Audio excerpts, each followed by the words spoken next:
Bom, então, não sei se tem alguém assistindo a aula pela primeira vez, né? Mas caso tenha, se tiver, se puder, né, usar o Vevox aí, que sempre tem umas perguntinhas aí que eu estou tentando colocar, para a gente poder fixar a matéria de maneira contínua, né?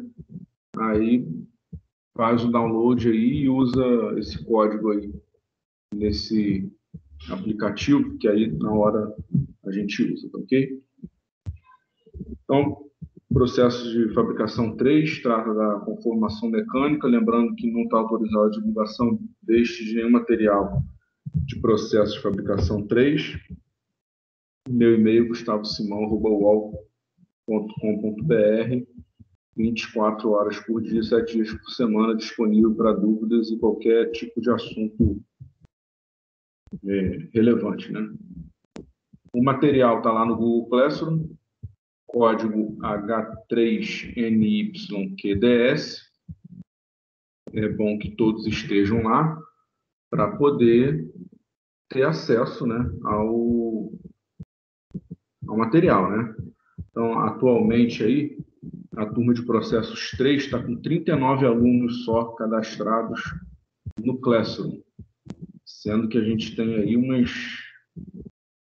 60 cabeças, né?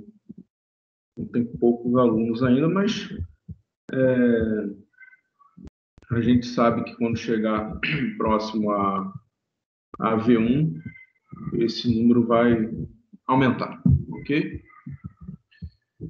Lembrando também que meu canal no YouTube, onde tem os vídeos e as gravações das aulas, está tendo um problema generalizado aí de armazenamento dos vídeos salvos no Teams. Não estão mais ficando lá no streaming, no Microsoft Streaming. Então, ainda bem que os vídeos estão no YouTube, porque senão não sei como é que ia fazer. Assim, para as pessoas, os alunos que são matriculados posteriormente, ou que precisam faltar, ou que tem algum problema na hora da aula aqui, né? E perdem alguma apresentação, alguma coisa, tem como rever tudo lá no YouTube. E na aula anterior, né, a gente estava tratando da conformação mecânica. Não, na verdade não é isso não. Na aula anterior a gente estava falando de laminação. Tá errado isso aqui, ó. Aqui a gente falou de laminação. Isso aqui foi da aula anterior. Essa daí já foi passada. Já foi 2 semanas atrás. Isso. Da aula passada foi laminação, laminadores, que a gente tratou dos laminadores. Isso aqui está furado. Isso aqui o ajudante aqui, o estagiário, errou nesse slide aqui. A gente tratou de laminação e na aula de hoje, sim, a gente vai falar sobre laminação de barras e perfis e processamento termomecânico e vamos fazer a introdução da conformação de chapas, né? Que é o capítulo 3. Vamos falar dos conceitos e os métodos de conformação, máquinas e ferramentas. Esse capítulo 3 aqui é enorme e a gente vai fazer uma pequena introdução hoje para poder iniciar esse assunto aí, que é mais extenso, né? Porque, na verdade, a conformação de chapas são várias conformações, vários tipos de conformação, melhor dizendo, que se classificam como conformação de chapas, ok? Então, hoje a gente vai começar falando de laminação de barras e perfis, né? E as barras de seção circular e hexagonal, perfis estruturais como vigas em I, calhas, trilhos, são produzidos em grande quantidade por laminação a quente, com cilindros ranhurados, conforme mostrado abaixo. Então, o cilindro, em vez do cilindro da laminação, do rolo, né, ele ser um rolo com um diâmetro constante, né, você tem as ranhuras no cilindro superior e inferior, que, em conjunto, né, fazem com que o material tome a forma de perfis quando passam por entre eles. Então, esse é o processo de fabricação, como eu tinha falado, daqueles perfis estruturais, trilhos, né, em I, T, U, essas vigas, né, tudo isso é fabricado por laminação. Aqui um outro vídeo que mostra de verdade, né, o que acontece numa fábrica, numa empresa, né, de real. Não é um vídeo esquemático como aquele outro.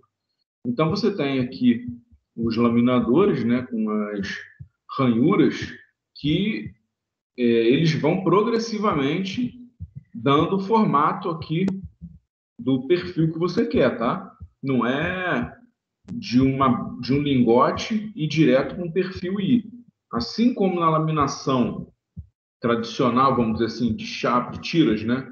Que você tem a redução progressiva da espessura, na laminação de perfis, você também tem uma conformação progressiva do perfil.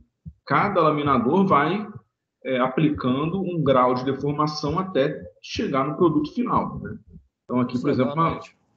Boa noite. Vai colocar a aula para gravar? Que eu acho que não já está gravando, já está gravando. Tá bom? Tudo bem. Tudo bem? Falou. Então, aqui tem um produto final, né? Esse perfil II formado por esse ajuste aqui de rolos, né? Na horizontal e na vertical, que é a última etapa. Ok? A laminação de barras e perfis difere da laminação de plano, pois a seção transversal do metal é reduzida nas duas direções. Quando você tem redução da chapa, né, você só reduz a espessura e aumenta o comprimento. Aqui não, aqui você muda tanto na direção transversal quanto na direção longitudinal. Entretanto, em cada passo, o metal é normalmente comprimido somente em uma direção. No passo subsequente, o material é girado de 90 graus.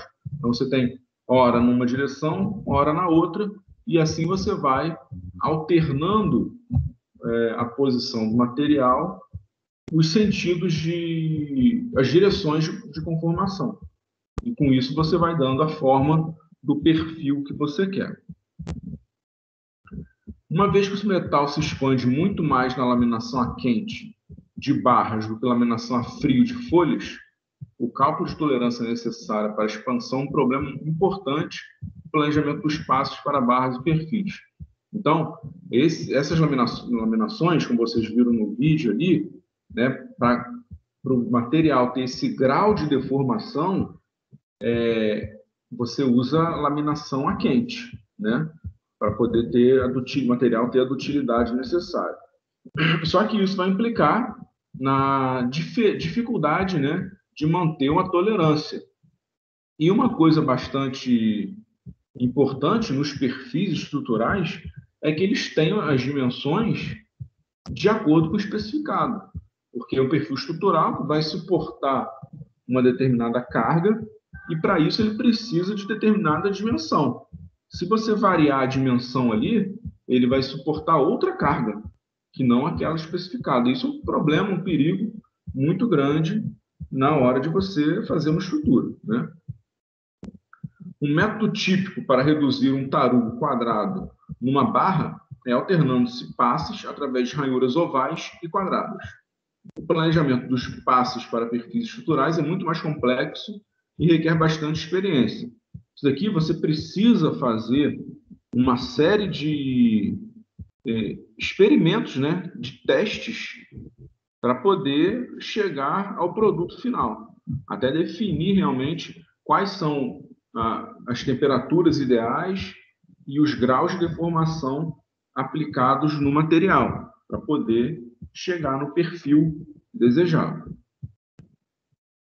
A maioria dos laminadores de barras é equipada com guias para conduzir o tarugo para as ranhuras e repetidores para inverter a direção da barra e conduzi-la para o próximo passo. Esse repetidor é o que vai rodar de 90 graus, né, a barra. Os laminadores desse tipo podem ser normalmente duos ou trios. Vocês lembram dos laminadores duos ou trios que a gente viu na aula passada? O duo é o que tem 2 rolos, pode ser reversível ou não. E o trio é que tem 3 rolos, ele só vai numa direção. Você pode passar o material entre os 2 rolos, quer dizer, entre o rolo inferior e o intermediário, e entre o intermediário e o superior. A instalação comum para a produção de barras consiste em uma cadeira de desbaste, uma cadeira de desbaste, uma cadeira formadora e uma cadeira de acabamento. Então, você tem esses passes, né, que você vai efetuando a deformação de acordo com o desbaste, a formadora e o acabamento, que é a última, né, que vai imprimir efetivamente a dimensão e o perfil que você está formando. Aqui um outro videozinho mostrando essa conformação, mas na verdade é de um perfil. Tá? Isso aqui é um vídeo que vai mostrar, não é uma barra, né? Mas é um perfil chamado perfilamento, que você vai progressivamente conformando uma chapa. Aqui você tem a chapa. Só deixa eu voltar aqui no início. Ó, tá vendo aqui no início? O que você tem aqui, ó? É aquela bobina. Primeira aula que a gente viu de laminação, lembra? Aquela bobina, que é o produto da laminação, é isso aqui, ó. Então, dessa bobina aqui, você vai desenrolando ela aqui, ó. Aqui estão, linha de perfilamento, das características, né? E aí, deixa eu sair esse troço também.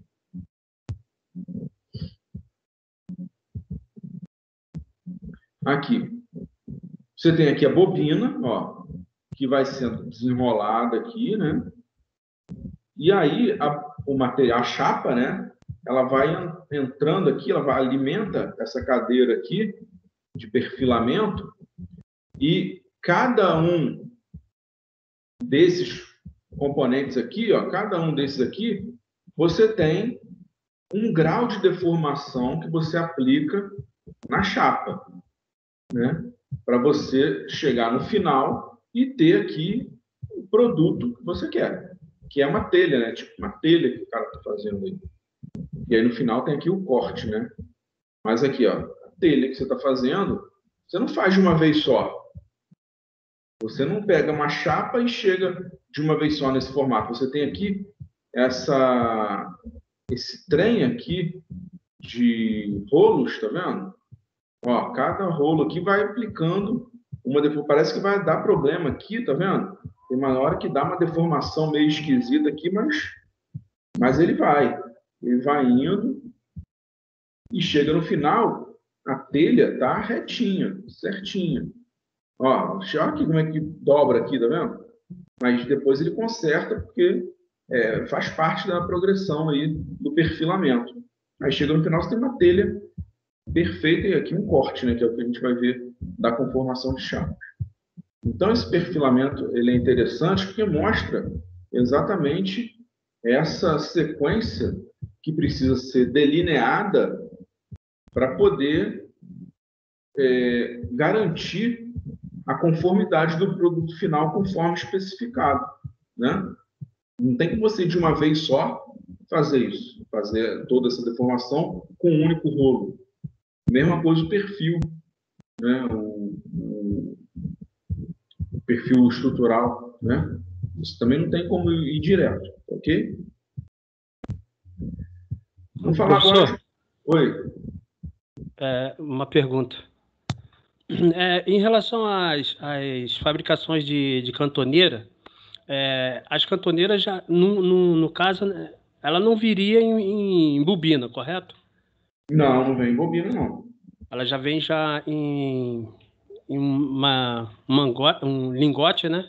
E aí já no caso já é martelo, né? Depende da cantoneira. Depende do tipo de cantoneira. Cantoneiras estruturais, tem algumas cantoneiras estruturais que são feitas por dobramento. Você tem a chapa e você dobra a cantoneira. Tem outras cantoneiras que são, como você falou, o martelamento. Você faz um funcionamento na chapa também e gera esse perfil, né? Essa cantoneira. Tem outros tipos de cantoneira que são estrudadas. São cantoneiras menores, né? Mas que é feito por extrusão. Então, depende do tipo de cantoneira que é utilizado, entendeu? Entendi, beleza. Alô. Bom, vamos tratar agora. Eu gosto quando alguém pergunta alguma coisa assim, que eu sinto que tem alguém vivo ouvindo aqui, não somente as minhas paredes e a minha janela aqui. Então, processamento termomecânico, né? O que vocês entendem? O que alguém entende aí do processamento termomecânico? Alguém que não sabe o que é, né? Tem que ser alguém que chuta alguma coisa assim.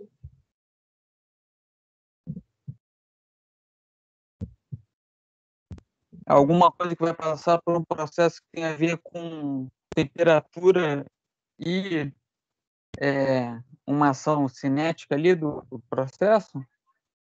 Rapaz, tem bastante lógica isso que você falou, hein? Tem a ver com a temperatura e tem a ver com a transformação do material. É bem por aí mesmo. Dava para tirar aí um meio ponto aí da questão, hein, Epson aí.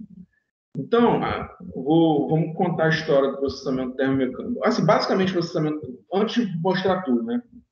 O processamento termomecânico é quando você aproveita a temperatura e a conformação para melhorar a propriedade mecânica do material.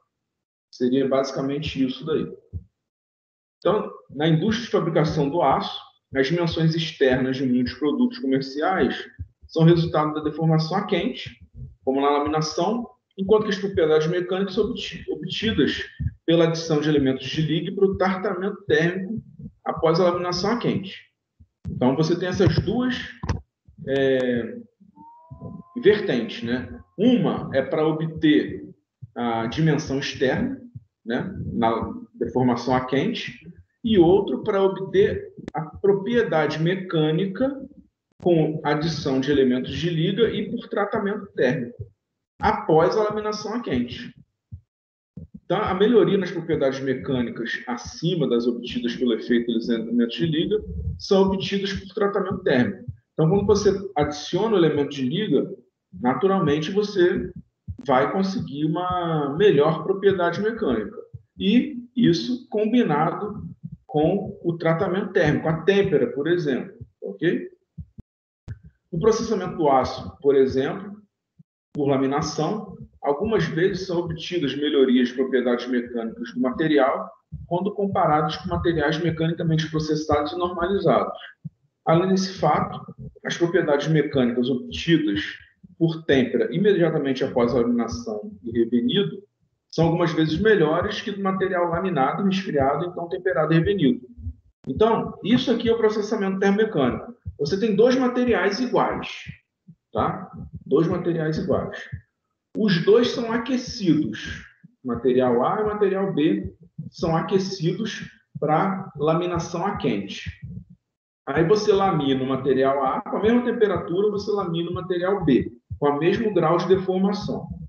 Aí você pega esse material A, que foi deformado a quente, e aplica uma têmpera, com essa temperatura, que já é alta, né? Aplica uma têmpera e um revenimento, e no material B, você espera ele esfriar, depois você esquenta ele de novo para poder temperar e revenir.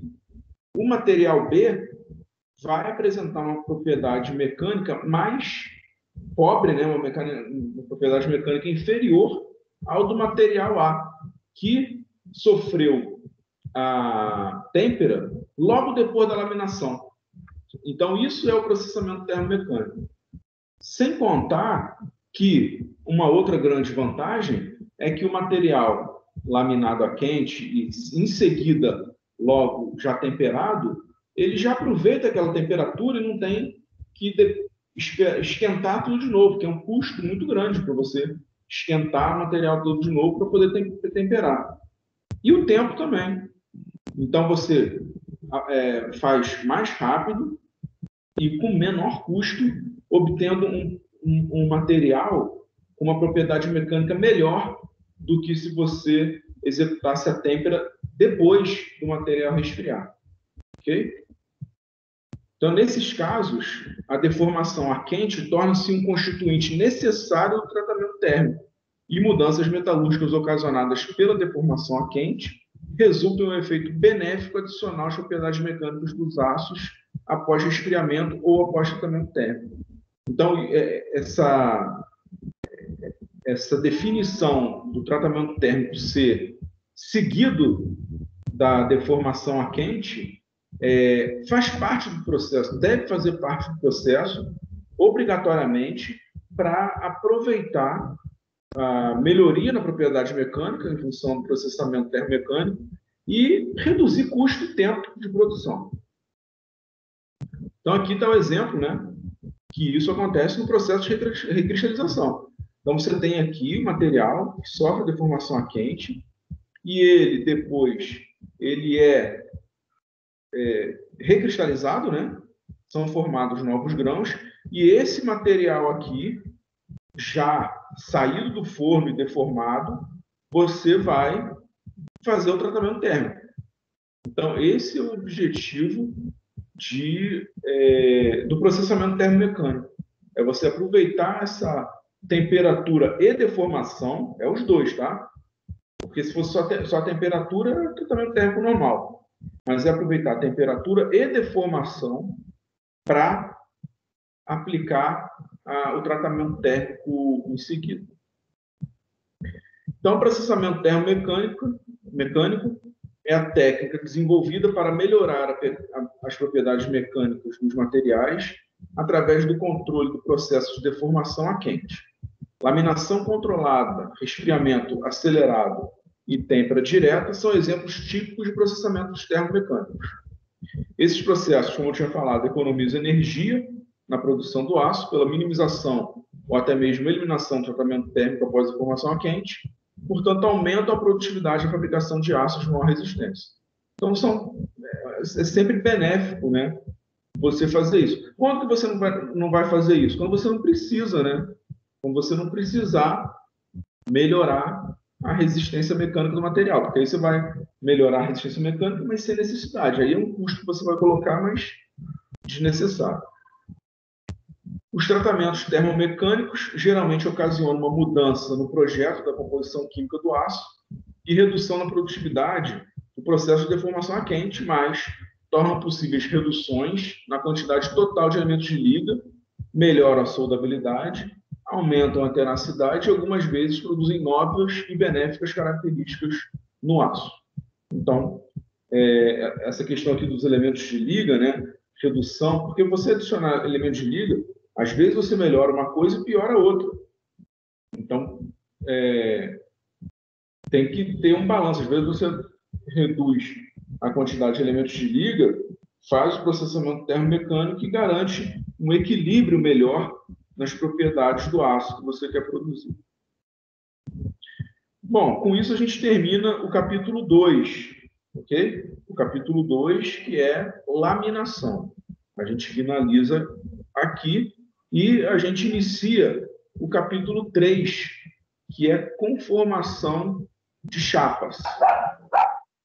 Mestre, uma pergunta. Os elementos de liga, quando eles são adicionados no material, eles alteram a temperatura de trabalho. Por exemplo, uma liga de aço com estanho, por exemplo, ela passa a trabalhar com a temperatura de trabalho dele, a quente, a morna, a frio, ela passa a ser diferente do que era quando só é liga de aço com 100% de ferro. Aí então, os elementos de liga, eles alteram, eles mexem na temperatura de trabalho? Mexem, sim.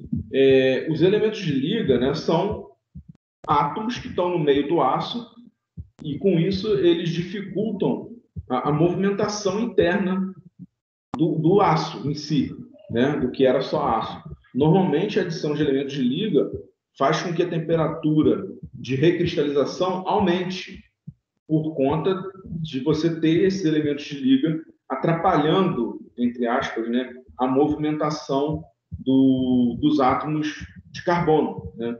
Então, você tem essa influência, sim, e aí, dependendo do elemento de liga, você vai ter maior ou menor intensidade nessa alteração. Aí, então, de acordo com o processo, eles acabam alterando o acabamento quanto à tolerância geométrica, quanto às dimensões finais. Também vai alterar. É outro material. Você pega um aço sem elemento de liga e pega um aço com elemento de liga, é outro material. Entendeu? Você vai ter outras propriedades, vai influenciar, sim. Ok? Exato, entendi. Falou.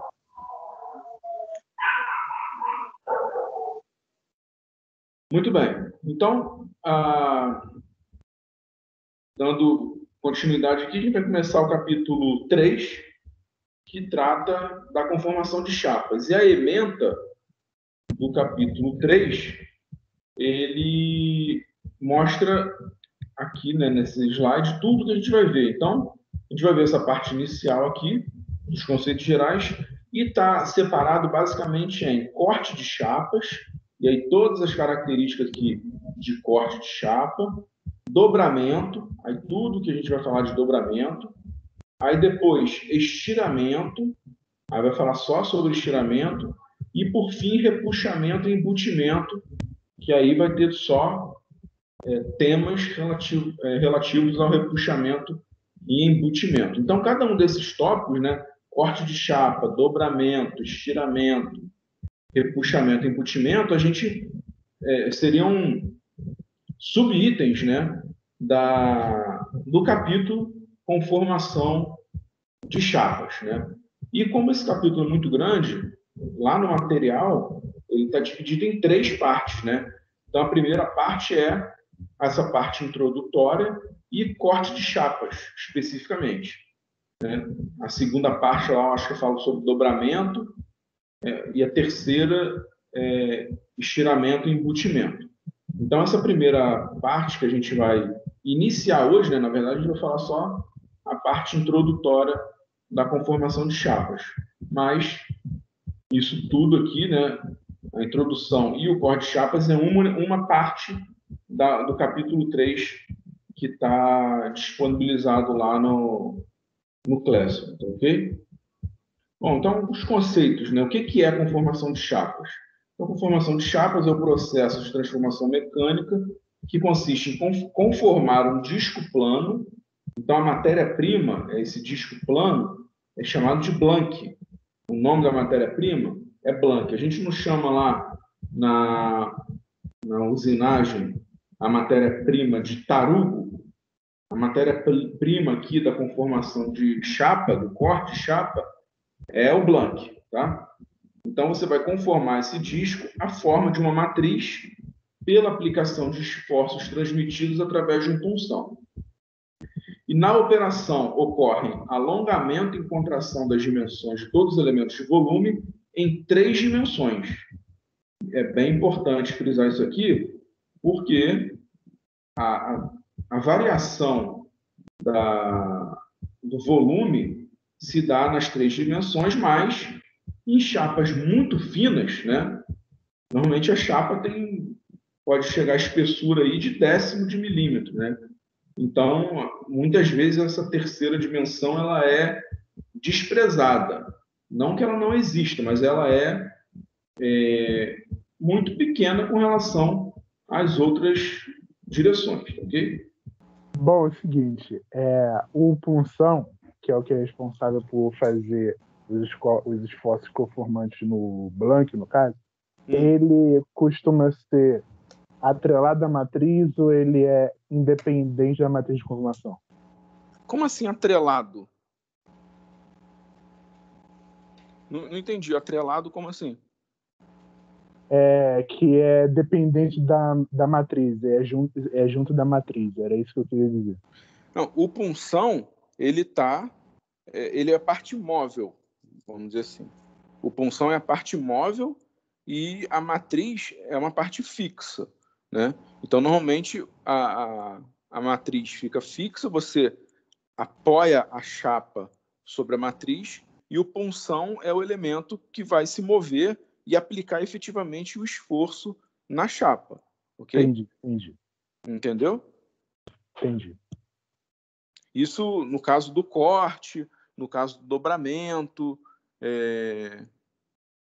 nessas operações todas são dessa maneira, certo?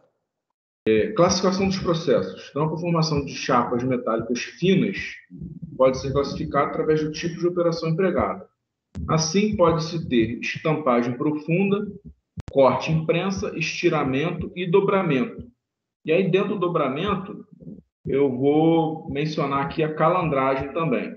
Mas antes de falar disso aqui, eu quero falar aqui da estampagem profunda. Assim, se tem estampagem profunda, a gente entende que tem estampagem rasa também, né? Mas, na verdade, quando a estampagem rasa, não existe o termo, né? É só estampagem. E a estampagem profunda é chamada também de embutimento. Então, qual a diferença da estampagem rasa, da estampagem, né, para a estampagem profunda? É a profundidade. A peça ter uma profundidade evidente. Então, um exemplo de peça que é estampada. Estampada não profundamente, estampada somente. Paralama de carro, porta de carro, essas peças do carro, que são originalmente chapas, que tomam depois aquela forma que tem uma certa curvatura, vamos dizer assim, né? Mas não tem uma profundidade, como, por exemplo, uma panela. Né? A panela tem, que é a parede toda dela ali, com a profundidade dela, e aí isso sim é uma estampagem profunda. Então, é meio intuitivo essa definição do que é profundo e o que não é, mas é em função da geometria realmente da peça. Então, essas chapas, né, como o exemplo típico, é, como eu falei, porta de carro, que ela não tem essa profundidade toda, né, mas é uma peça estampada. E bacia, panela, cilindros, né, quando tem um cilindro assim, aí é a estampagem profunda ou embutimento, que são sinônimos, ok? E aqui, como eu falei, a calandragem, ela participa aqui, né? Ela está contida aqui no dobramento, né? Que é um tipo de dobramento, né? Só que é um dobramento com um raio muito grande, né? Então, o que é calandragem? É um processo de transformação, onde o material, na forma de espaguete ou chapa grossa, é passado entre dois ou mais rolos contra-rotantes, que, por sua vez, pressiona com o objetivo de achatá-lo. Dessa forma, são produzidos o filme candrado e a chapa calandrada. Então, você tem isso daqui, um tubo, né, ou uma barra calandrada. Você tem esses três roletes aqui, e esse rolete superior ele tem esse fuso aqui que você sobe e desce, aumentando ou diminuindo essa distância aqui, fazendo aumentar ou diminuir o raio. E aqui, uma chapa grossa, né, fazendo aqui um aro, né, que você tem aqui a calandra, a mesma coisa, né, só que em vez de rolete, aqui são rolos realmente, que a chapa inicialmente plana vai depois tomar essa forma aqui, né? Essa forma aqui veio de uma chapa plana e, por exemplo, os anéis de submarino, né? Eles são fabricados por calandragem. Então, você bota a chapa aqui, vai passando na calandragem, fazendo aqui esse tubo, né? E aí depois solda e vai unindo as seções aí e forma o submarino, né? Então, é um tipo calandragem esse processo aí.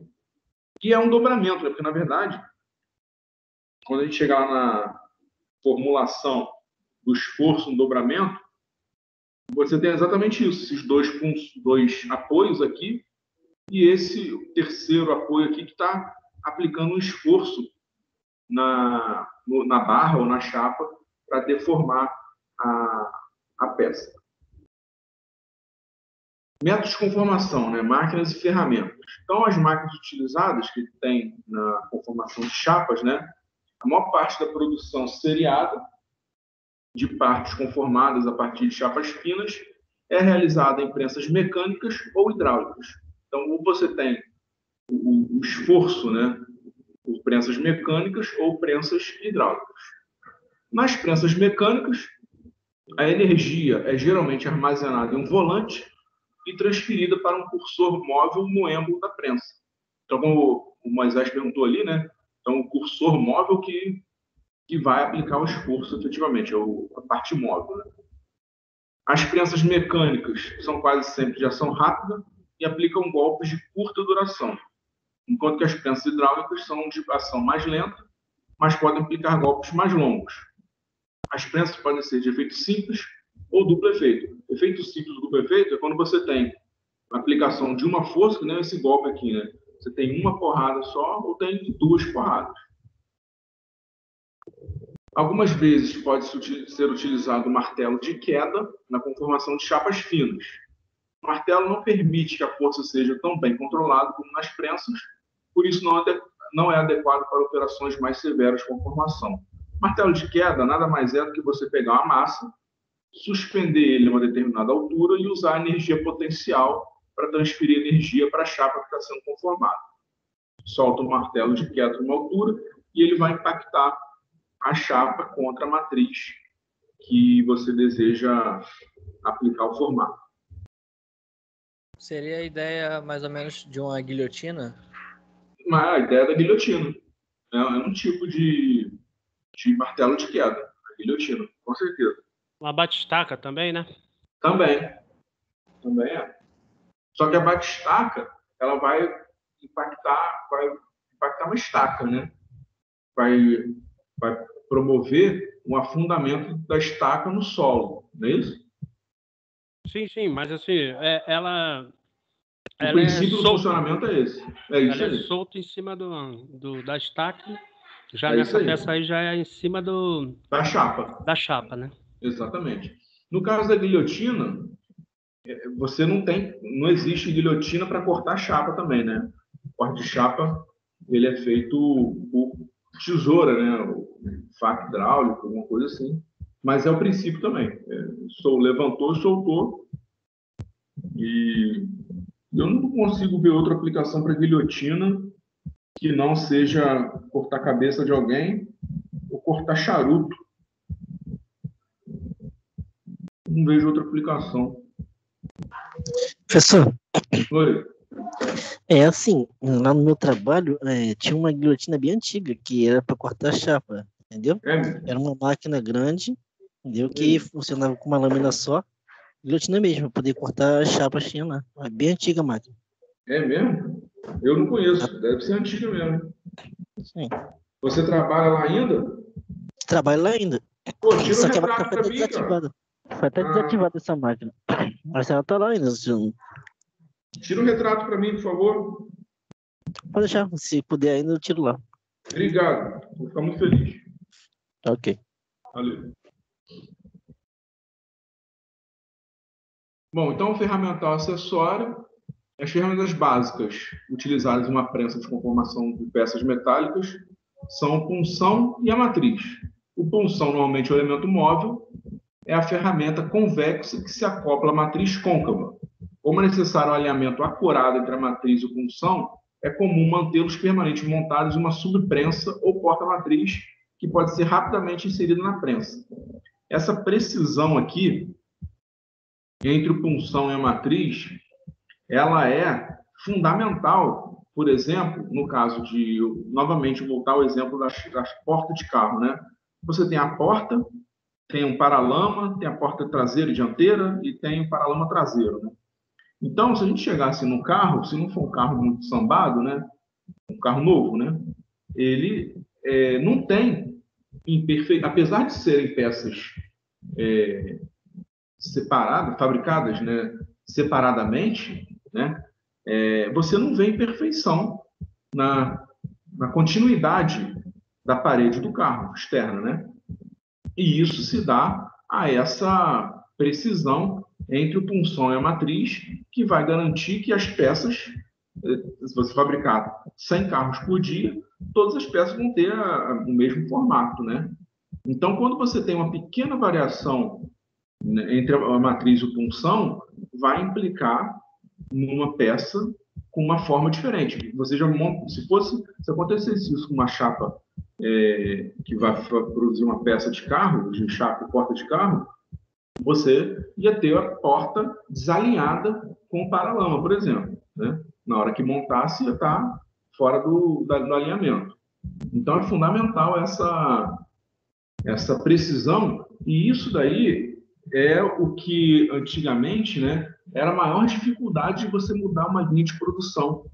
Por isso que o sistema de produção, o primeiro sistema que teve, né, o sistema de produção em massa, você demorava um tempo muito grande para ter esse ajuste, né, nas máquinas, que garantiam a perfeita montagem do carro, e para você mudar, para fabricar outro carro, né, você tinha que mudar o maquinário todo. Então, perdia muito tempo, e isso daí é crucial para garantir a competitividade da empresa, né?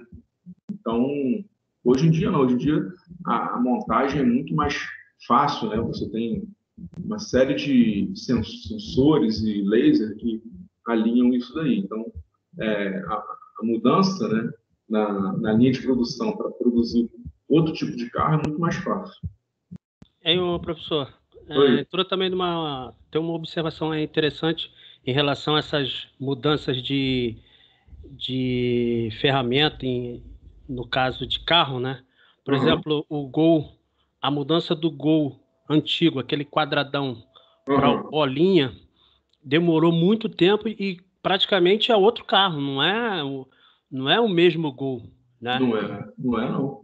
Só usou o nome, mas o carro é totalmente diferente, mas só mesmo para poder usar a marca, né? Porque o carro era totalmente diferente, né? O Gol quadrado, né? Aquele Gol quadrado, aquele quadradão. Que tinha o GTI, né? Isso. E o GTS.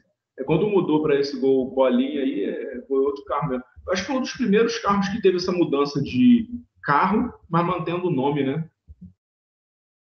Tem Paraty também, né? Aquela Paraty também mudou da quadrada para bola, né? Era o Gol com... Gol perua. Gol perua, isso. Isso mesmo. Obrigado. Ô, professor. Oi. Lá no chat eu consegui postar a foto de uma guilhotina parecida com a lá do serviço. É uma guilhotina para cortar chapa. Opa, no chat dá para postar foto, cara? Eu descobri também agora. Devo botar a foto lá. Dá uma olhadinha lá. Tá. Meio de travar aqui, eu apertei aqui. Eu vou ver depois, cara. Tá bom? Tá ok. Vou apertar baixar aqui, que ele deve baixar. Bom, obrigado. Então, geralmente, para evitar a formação de rugas na chapa, a conformar, usa elementos de fixação ou ação de grampos para comprimir o blank contra a matriz. A fixação é seguida por meio de um dispositivo denominado anti-rugas ou prensa-chapas, ou ainda uma prensa de duplo efeito por um anel de fixação. Então, você tem... É um grampo, realmente, né? Você prende a chapa na matriz para evitar essa formação de rugas, para você garantir que a deformação da chapa seja homogênea, né? A seguir, especificam-se alguns conjuntos tipos de ferramental usados em processos específicos, a saber, estampagem profunda, conformação progressiva, que é o corte com perfuração, processo Guerrin e o repuxamento. Então, a estampagem profunda, como eu tinha falado com vocês, é a estampagem quando você tem essa dimensão aqui, né? Você está fazendo lá um copo, uma panela, uma peça com uma dimensão bastante distinta, né, em relação às outras dimensões. E aqui o 3, esse 3 aqui é o prensa-chapas, que a gente acabou de falar agora, que é para garantir que quando o material escoe aqui para dentro da matriz, ele não sofra nenhuma conformação heterogênea. Então, com isso, você mantém uma homogeneidade na deformação quando o material está fluindo aqui para dentro, né? Porque isso aqui está vindo de um blank, né? Imagina aqui um blank e você está fazendo um blank redondo se transformar num copo, né? Então, o esforço, né? As deformações aqui são muito severas e se não for não acontecer uma deformação homogênea durante essa conformação, você vai ter certamente algum material aqui com uma parede enrugada e uma não conformidade na sua peça. O outro material aqui, outro processo aqui, que é a conformação progressiva, né? É quando você tem esses estágios sucessivos de conformação, né? Então você aproveita, aqui no vídeo mostra bem, você aproveita a mesma prensa para executar duas operações. Então você vem aqui, executa esse furo nesse primeiro estágio e nesse segundo estágio que você executa o furo externo, enquanto no primeiro você está executando outro furo aqui. E aí a chapa anda para frente aqui, aí esse furo vem para cá, essa parte da prensa vai cortar aqui a arruela e esse daqui vai fazer um outro furo. Então, isso daqui facilita o alinhamento da arruela, por exemplo, né? A concentricidade da arruela, tendo visto que essa peça aqui é única e uma vez você tendo aqui o alinhamento da tira, você vai garantir que esse furo, né, como essa peça aqui, onde estão os dois punções, uma peça única, né, você vai garantir a concentricidade mais facilmente nessa peça, a conformidade dela, consequentemente. Okay? O outro processo é o chamado processo Guérin, que é uma variação do processo convencional da matriz e punção, só que aqui você tem uma almofada de borracha que serve como matriz. Então, em vez de você ter, aqui no vídeo mostra melhor, aqui em vez de você ter aqui a matriz metal atuando diretamente no disco, né, no blank, você tem essa borracha que vai aplicar a força, né, a pressão na chapa. E com isso você tem uma pressão uniforme sendo aplicada em toda a chapa. Então, com isso você garante também uma uniformidade na deformação. Se a pressão é aplicada de maneira homogênea, né, a deformação também vai ter uma deformação homogênea. Então, com isso você garante uma melhor distribuição de tensões por toda a peça, chamado processo Guérin. E, por fim, aqui o repuxamento, né, que a gente vai ver especificamente essa operação lá antes de falar do embutimento, né, mas aqui a gente apresenta ele. Então, o repuxamento é um método empregado para a fabricação de fundos para tanques de aço e outras peças profundas de simetria circular. O blank é fixado num bloco de modelagem que gira em alta velocidade. E o blank é conformado progressivamente contra o bloco por intermédio de uma ferramenta manual ou através de roletes. Então, aqui eu tenho a apresentação de um repuxamento manual, onde o bloco ele gira, o blank, que é o preto aqui, gira também, e a ferramenta força o blank contra o bloco, para tomar a forma do bloco durante a rotação. E com isso você tem essa peça aqui com uma simetria circular, né? Então isso daqui é o chamado repuxamento, ok? Bom, vamos fazer agora algumas questões aí, né? Apresentar alguns conceitos, rever alguns conceitos aí, né? Quem puder entrar no aplicativo do Vevox e digitar esse código aí, vai ser interessante, tá ok? A primeira aqui, né? Tem que ler pra caramba, né? Professor, Oi. 176, 711, qual final? Calma aí. 814. Olha, obrigado.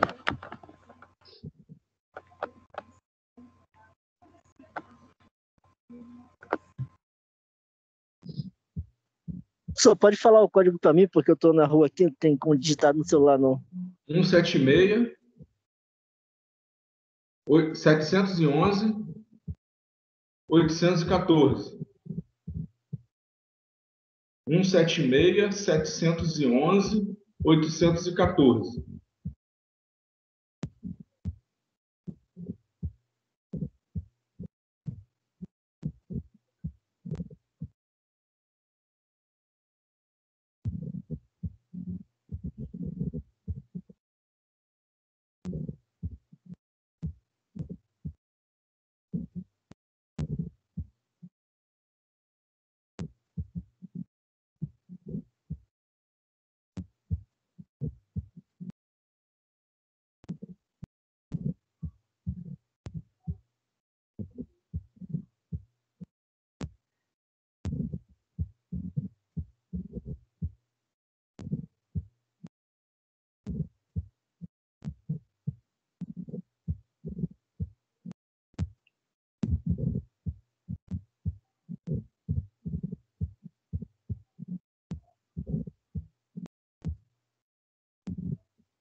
A maioria colocou aqui linha de Luder, né? Linhas de Luder.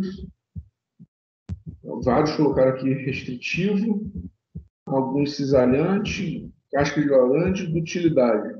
Isso aqui a gente apresentou na aula, acho que foi na aula passada, eu não lembro se foi na aula passada ou retrasada, mas esses defeitos aqui, eles são a linha de Luder, né? São aquelas deformações heterogêneas que acontecem no material, né?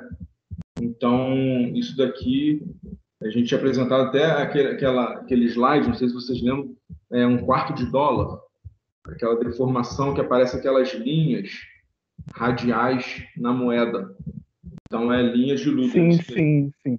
Lembra? Em ensaios mecânicos, a gente viu, em ensaios mecânicos, a gente assistiu um vídeo fazendo essa comparação de material dútil com frágil.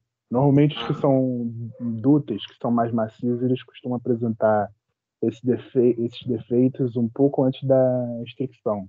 Maneiro aí. De banda de líderes. E aí, tá? Isso aí é interdisciplinaridade, né? Uma disciplina conversa com a outra sempre, né?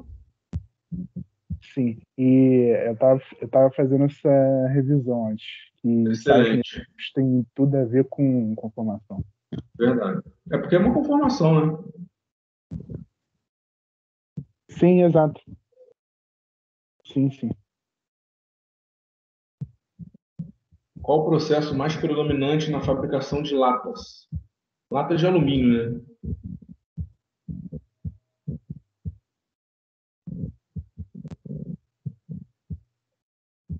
Que, na verdade, a gente nem falou, não falou, falou e não falou, né? Mas vamos ver se sai.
Pô, ninguém colocou corte, hein? A maioria colocou estampagem e é realmente estampagem, né? É a estampagem profunda, né? Ou o embutimento. Então, a lata de alumínio, ela é feita a partir de um disco, de um disquinho, né? Um cilindrinho, na verdade, né? E esse cilindrinho, ele vai sendo conformado até gerar uma lata de refrigerante. Ou de cerveja, né? Melhor, refrigerante. Então, o correto é estampagem, realmente. Extrusão, não, tá errado. Aqui tá errado. Calma aí.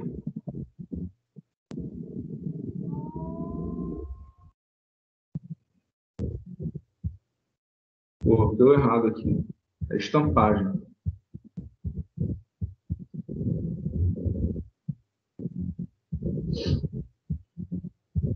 Ah, viu? Tava errado aqui a posição do verdinho. Ficou maluco? Qual processo é utilizado para fabricação, né, de processos de vasopressão?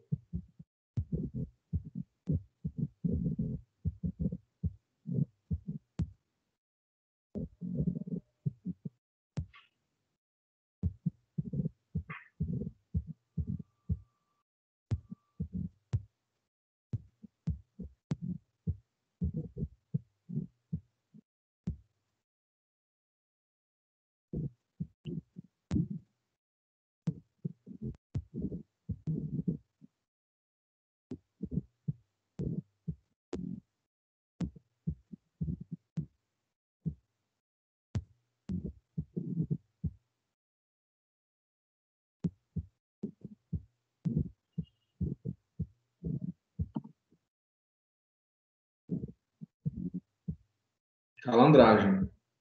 Né? Aqui, ó, o vaso de pressão, né, é um tubo que era uma chapa, né, uma chapa um pouco mais grossa, né, para poder suportar a pressão, e ele sofre a calandragem para poder fazer esse diâmetro aqui, e aí tem a soldagem, enfim. É aquele mesmo princípio que eu falei lá do submarino, ok?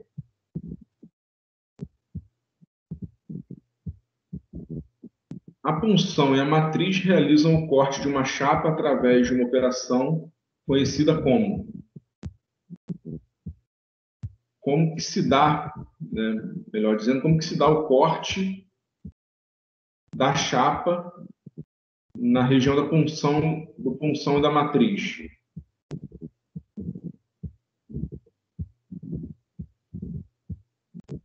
Isso aqui, na verdade, é da aula da semana que vem, corte, né, efetivamente, mas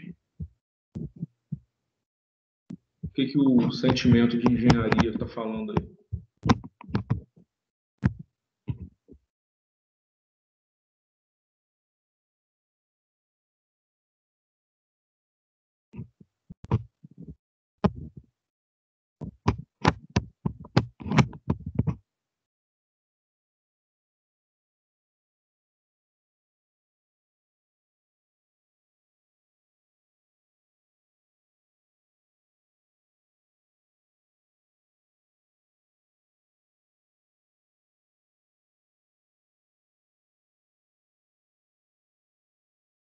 A maioria colocou aqui cisalhamento, outros estiramento, dobra e trefilação. Na verdade, é o cisalhamento. A chapa,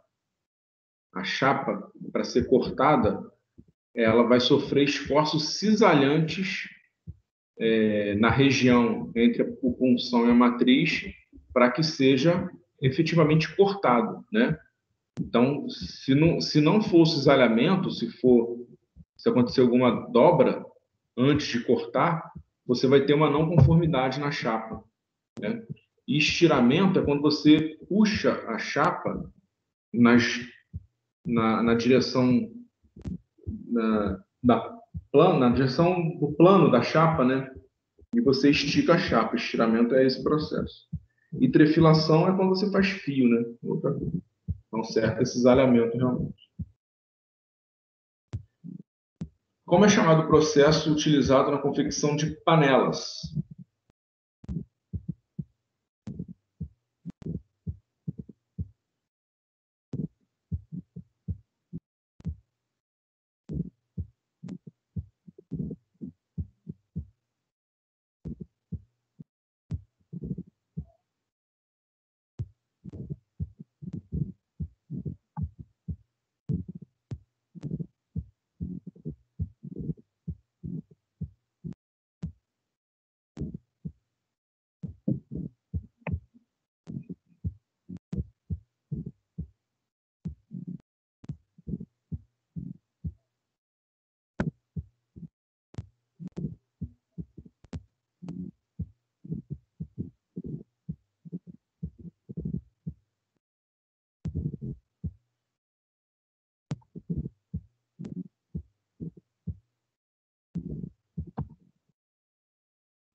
Embutimento, a maioria colocou aqui, que eu falei, né? O embutimento, que é o processo utilizado para a confecção de panelas, que é diferente da estampagem, né?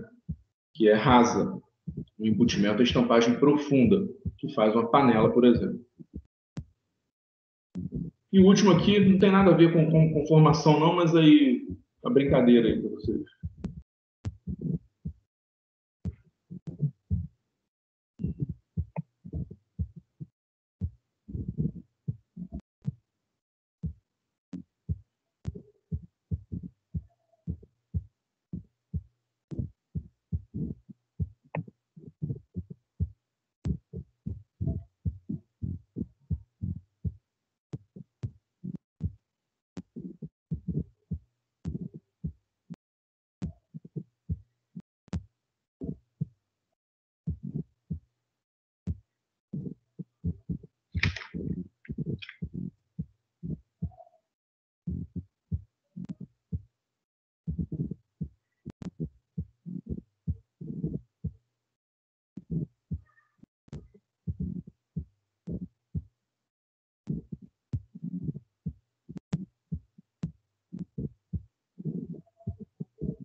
Fechei aqui. A maioria colocou 1. Por que 1, hein?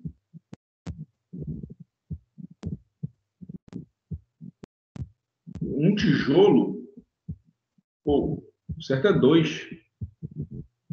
2 quilos, né? Porque um tijolo pesa 1 quilo mais meio tijolo. Se um tijolo pesasse 1 quilo, e o meio tijolo não ia pesar nada? Né? Então aqui, na verdade... Mas a pergunta está lá. quanto pesa um tijolo. Então, o tijolo pesa 1 quilo mais meio tijolo.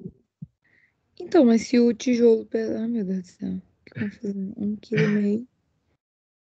1 quilo e meio 2? tijolo. É 2, porque o tijolo pesa X, vamos botar assim. O tijolo pesa X, que é igual a 1 mais X sobre 2. Aí o X vai ser 2. Porque um tijolo pesa 1 quilo mais meio tijolo. Se você pegar 1 quilo e equilibrar com um tijolo, Nossa Senhora, que confusão. não vai pesar.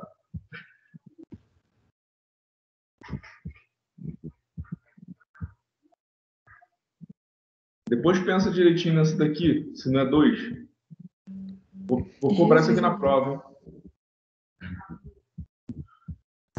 Tá certo, a pergunta é meio mais meio. Só que 1 meio vale 1. 1 mais 1, 2. Não entendi não, mas isso aí. Se meio tijolo é 1 quilo, né? 2 tá certo. 1 meio, metade do tijolo vale 1 quilo, pô. É isso aí. Bom, então na aula que vem a gente... Esse aí ficou meio que duvidoso, mas... Não, pô, não ficou não, quer ver? Olha só.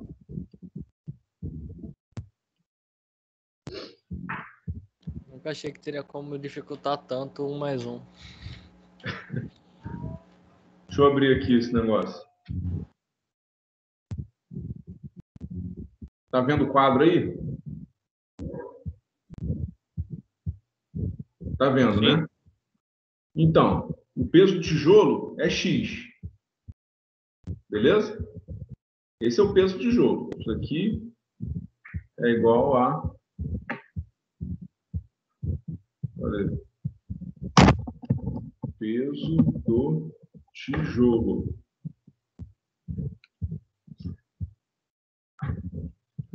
Esse aqui é o X.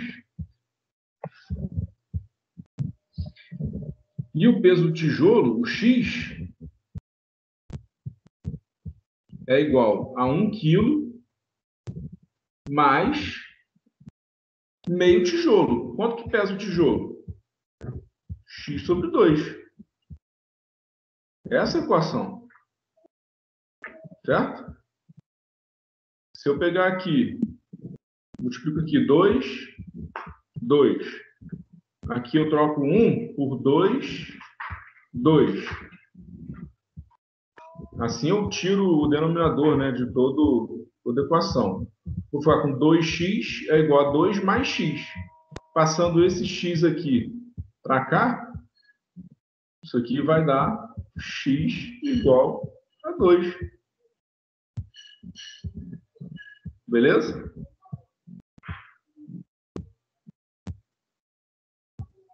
Beleza. Tem nada a ver com conformação mecânica, né?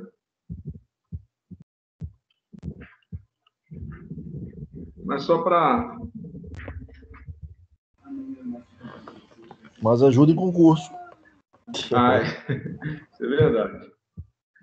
Bom, então na aula que vem a gente trata aí de conformação de chapas, características gerais, mecanismos de corte, toda a parte de corte de chapas, tá ok? Lembrando que o material está lá no Classroom, com esse código aqui, H3NYQDS. Meu canal no YouTube, sempre com os vídeos, vou postar essa aula e todas as outras aulas, e os vídeos que estão nas apresentações. Meu e-mail, gustavosimão@uol.com.br, 24 horas por dia, 7 dias por semana, sábado, domingo e feriado, inclusive. Agradeço imensamente, peço desculpas pelos problemas técnicos que tivemos hoje, mas isso não voltará a se repetir, tá ok?